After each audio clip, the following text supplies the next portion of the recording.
deserves to be free. بعض اوقات ایسے لمحے بھی آتے ہیں کہ انسان کو اپنی ذات کا ایک ایک ذرہ چن کر اکٹھا کرنا پڑتا ہے۔ اس کی ذات اس قدر ٹکڑوں میں بٹ گئی ہوتی ہے کہ ان کو اکٹھا کرنے میں ہی زندگی بیت جاتی ہے۔ لوگ سمجھتے ہیں یہ انسان بظاہر ٹھیک ہے تو اندر سے بھی ٹھیک ہے، مگر وہ شاید اس حقیقت سے ناواقف ہوتے ہیں کہ وہ بظاہر ٹھیک دکھنے والا انسان اندر سے کس قدر کھوکھلا ہو چکا ہے۔ وہ ننھی سی 5 سال کی پری اپنے چھوٹے چھوٹے قدم اٹھاتی اپنی ماں کی جانب بڑھ رہی تھی۔ امی، اس نے دھیرے سے پکارا۔ اس کی ماں اپنے کمرے کی چیزیں سمیٹ رہی تھی۔ ہاں، نہایت مصروف انداز میں اس کی ماں نے پوچھا۔ وہ مجھے سیب کھانا، فریج میں سیب پڑا، وہ میں لے لوں؟ اس نے ڈرے سہمے ہوئے انداز میں پوچھا۔ ہاں لے لو۔ وہ پری ایک دم سے خوش ہو گئی اور تیزی سے بھاگ کر فریج کی جانب بڑھی، مگر ایسے ہی اس کی تائی اپنے کمرے سے اسے گھور رہی تھی۔ وہ ایک دم سے ڈر گئی۔ وہ پھر سے واپس پلٹی اور اپنی ماں کے پاس پہنچی۔ امی، میں سیب لے لوں؟ مجھے تائی امی ڈانٹیں گی تو نہیں؟ اس نے بہرائی ہوئی آواز میں پوچھا۔ نہیں، جاؤ لے لو جا کر۔ وہ پھر سے ڈرتے ڈرتے فریج کی جانب بڑھی اور تائی کی گھورتی نظروں کو نظر انداز کر کے فوراً سے سیب نکال کر اپنی ماں کی آغوش میں چھپ گئی۔ تپتی دوپہر میں وہ اکیلی گلی میں گھوم رہی تھی، خود ہی کھیلتی، کبھی اپنے چھوٹے سے دوپٹے کو پکڑ کر ہوا میں لہرانے لگ جاتی تو کبھی زمین پہ بیٹھ کر مٹی میں ہاتھ ڈال کر کھیلنے لگ جاتی۔ چہرے پہ معصوم سی مسکراہٹ سجائے وہ خود میں ہی اپنی زندگی جینے میں مگن تھی۔ اچانک ہی اسے کسی ننھے بچے کے رونے کی آواز سنائی دی۔ اس نے ادھر ادھر نظر گھمائی اور آواز کام کر ڈھونڈنے لگی۔ ایک گھر سے رونے کی آواز سنائی دی۔ وہ ایک دم سے کھڑی ہو گئی اور اس کے قدم خود بخود سفید گیٹ والے گھر کی جانب اٹھنے لگے جہاں سے بچے کے رونے کی آوازیں آ رہی تھیں۔ 2 لمحے گیٹ کے آگے رکی اور آگے بڑھ گئی۔ گلی کی نکڑ جا کر وہ رک گئی اور کن آنکھوں سے گیٹ کو جھانک کر دیکھنا شروع کر دیا۔ آنکھوں سے آنسو رواں ہو گئے۔ وہ ننھی پری اپنے آنسو پونچھ کر دوبارہ اس گھر کی جانب بڑھی اور ہمت کر کے دروازہ کھٹکھٹایا۔ کون ہے؟ ایک خاتون نے پوچھا۔ جی کھولیں۔ اس نے بمشکل اپنے گلے میں پھنسے آنسو کو پی کر جواب دیا۔ ہاں جی، ایک خاتون نے دروازہ کھول کر اس سے پوچھا۔ آنٹی، کیا یہاں سے بچے کے رونے کی آوازیں آ رہی تھی؟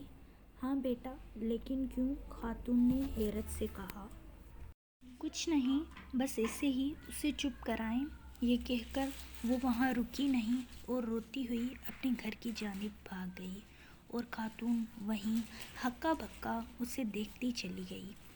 سب بچے کھیل رہے تھے مگر وہ گمسم سی الگ بیٹھ کر دوسرے بچوں کو کھیلتا دیکھ رہی تھی۔ زری، آؤ نا، تم بھی ہمارے ساتھ پکڑنے والا کھیلو، ایک بچے نے اسے پکارا۔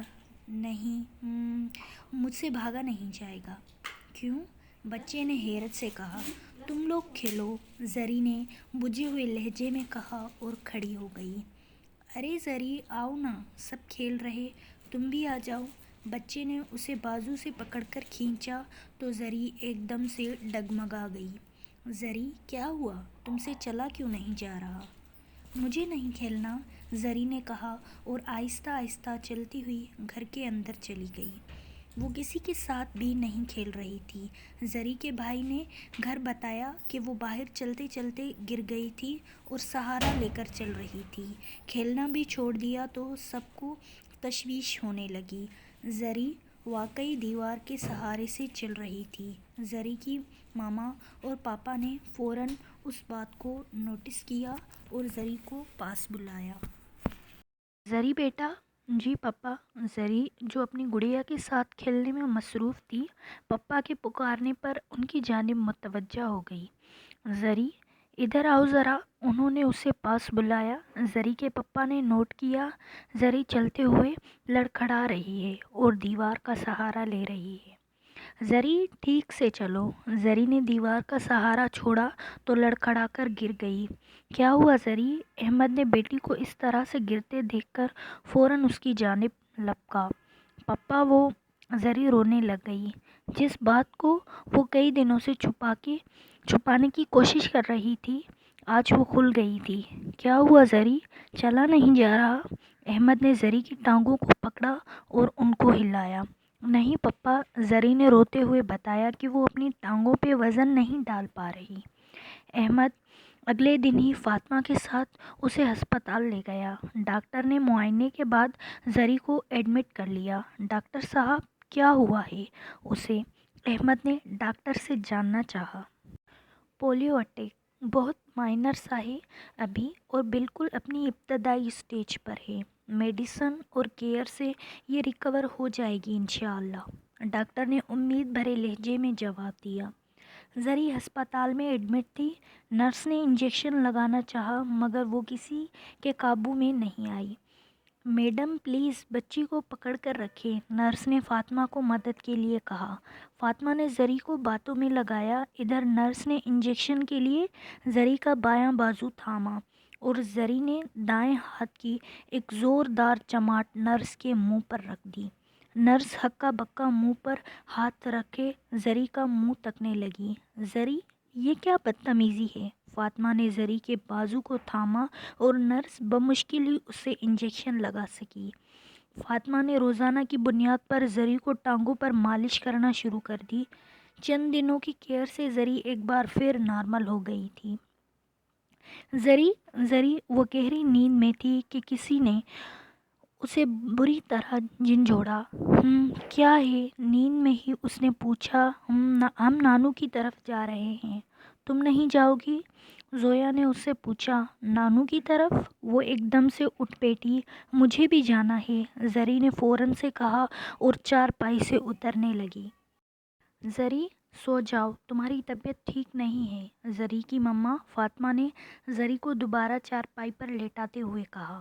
مگر مما، مجھے بھی جانا ان کے ساتھ، زری نے یہ کہتے ہی رونا شروع کر دیا۔ کس نے اٹھایا اسے؟ اب ضد کرے گی یہ بھی ساتھ جانے کی، پہلے ہی اس کا بخار نہیں اتر رہا۔ فاطمہ نے پریشان ہو کر زری کے ماتھے کو چھوا جو اب بھی تپ رہا تھا۔ مما مجھے بھی جانا، میں میڈیسن ساتھ لے جاتی ہوں۔ زری کے 2 بڑے بھائی اور اس کی ایک بڑی بہن گرمی کی چھٹیاں گزارنے نانو کی جانب جا رہے تھے۔ ان کے ماموں ان کو لینے آئے تھے مگر زری کو ہمیشہ ہی گھر چھوڑ کر جایا جاتا کیونکہ وہ ایک تو چھوٹی تھی، دوسرا فاطمہ بڑے بچے پہلے بھیج دیتی اور پھر چند دنوں کے لیے زری کو ساتھ لے کر وہاں رک جاتی۔ بعض اوقات تو زری دادی کے پاس ہی رہ جاتی۔ مما مجھے جانا، زری نے ایک بار پھر سے کہا تو اس کی مما نے اسے جھڑک دیا۔ زری منہ لٹکا کر دوبارہ سے چارپائی پر لیٹ گئی۔ فاطمہ بھیج دو بچی کو، وہاں خالہ ہے، اس کی سنبھال لے گی، زری کے ماموں نے کہا۔ نہیں بھائی، یہ چھوٹی ہے، اس کی طبیعت ٹھیک نہیں رہتی، ڈاکٹر کے پاس بھی لے کر جانا اس کو۔ فاطمہ نے باقی بچوں کا سامان پیک کیا اور ان کو ماموں کے ساتھ روانہ کر دیا۔ عادل کدھر گم ہو؟ سمیر نے خیالوں میں کھوئے عادل کو پکارا۔ ہاں کہیں نہیں، بس ایسے ہی، عادل نے سر جھکائے ہی جواب دیا۔ کیا ہوا؟ کیا گھر آج پھر جھگڑا ہوا؟ سمیر نے اس کی اتری ہوئی شکل سے اندازہ لگایا۔ کوئی نئی بات نہیں ہے یار، عادل کا لہجہ ہنس بجھا ہوا تھا۔ جب نئی بات نہیں تو تم کیوں اتنے پریشان ہو؟ کم آن یار، ریلیکس رہو، سب بہتر ہو جائے گا۔ یار سب بہتر کب ہوگا؟ میں تنگ آ گیا ہوں روز روز کی چک چک سے۔ عادل نے اپنے بالوں میں اپنی انگلیاں پھنسائی اور چڑچڑے سے انداز میں پوچھا۔ پلیز یار ہمت نہ ہارو، اللہ کبھی کسی انسان کو اس کی برداشت سے زیادہ نہیں آزماتا، وہ نہیں آزماتا، یہ انسان ضرور آزماتے ہیں۔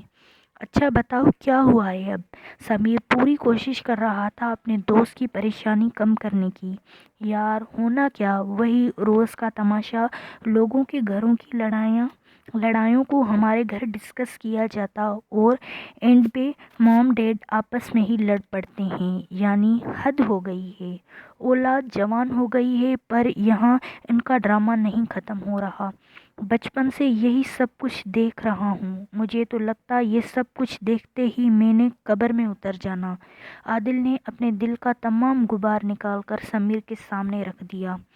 شٹ اپ یار، یہ کیا فضول بات ہے؟ تم اگنور کیا کرو اور انہیں سمجھانے کی کوشش کیا کرو نا کہ اب بس کر دیں۔ کیا کریں گے اتنا لڑ لڑ کر؟ ایسا کرو انہیں ہنی مون پر بھیج دو۔ واٹ؟ ہنی مون کس کا؟ عادل نے حیرت سے پوچھا۔ ارے بھائی، موم ڈیڈ کو ماحول بدلے گا تو ان کا موڈ بھی بدل جائے گا، تھوڑا اور رومانٹک ماحول بنا کر دینا نا۔ سمیر نے شرارت سے عادل کی جانب دیکھا اور عادل اس کی شکل دیکھ کر کھلکھلا کر ہنس دیا۔ بکواس نہ کر، شکر ہے تمہاری شکل پہ بھی مسکراہٹ آئی ہے۔ چل اب بس کرو، آؤ پلیز کھانے چلتے۔ سمیر نے عادل کو بازو سے پکڑ کر کھڑا کر دیا۔ ہاں ہاں ہاں چلو۔ عادل نے بھی ہنستے ہوئے سمیر کے کندھے پر ہاتھ رکھا اور دونوں گاڑی کی جانب بڑھ گئے۔ زری بہت خوش تھی کیونکہ وہ صبح اسکول جا رہی تھی۔ فاطمہ نے اپنے سب سے بڑے بیٹے کا چھوٹا بستہ زری کو دے دیا۔ وہ اسے پا کر بہت خوش تھی۔ اپنی پنسل، ریزر اور شارپس بیگ میں ڈال کر سب سیٹ کر کے اپنے بستر کے ساتھ رکھ لیا اور سکون سے سو گئی۔ گھپ اندھیرا جہاں ہاتھ کو ہاتھ سجھائے دینا مشکل تھا، وہ اپنی امی کا ہاتھ پکڑے بھاگ رہی تھی۔ اچانک سے مڑ کر جب پیچھے دیکھا تو اس کی چینخیں نکل گئیں۔ بھونکتے ہوئے کالے رنگ کے کتے، وحشی کتے مسلسل ان کا پیچھا کر رہے تھے۔ امی پلیز، تیز اور تیز بھاگیں اور تیز، امی پیچھے کتے ہیں، امی امی کتے ہیں۔ وہ چلا رہی تھی، رو رہی تھی، امی امی۔ اچانک سے اسے محسوس ہوا وہ کسی کے آغوش میں ہے۔ زری بیٹی کیا ہوا؟ کدھر ہیں کتے؟ دیکھو کہیں بھی نہیں ہیں۔ پپا کی فکر مند سی آواز آئی۔ پپا ہیں امی، وہ دیکھیں ہمارے پیچھے ہیں۔ وہ مسلسل رو رہی تھی، لگتا ہے ڈر گئی ہے۔ احمد فاطمہ بیگم سے مخاطب ہوئے۔ میں کچھ پڑھ دیتا ہوں اس پر، سو جائے گی سکون سے۔ زری مسلسل کانپ رہی تھی، معلوم نہیں کس پل وہ پھر سے سو گئی۔ خوش رہنے سے اب بہت ڈر لگتا ہے، دل سے مسکرانے سے اب بہت ڈر لگتا ہے۔ چاروں طرف غم گھیرے کھڑے ہیں، سکھ کا سوچنے سے اب بہت ڈر لگتا ہے۔ آنکھوں کو تو اب عادت ہے آنسوؤں کی، جس دن نہ بہیں اس دن سے ڈر لگتا ہے۔ راتوں کو بھی اب نیند ٹوٹ سی جاتی ہے، ماں مجھے اب سونے سے ڈر لگتا ہے۔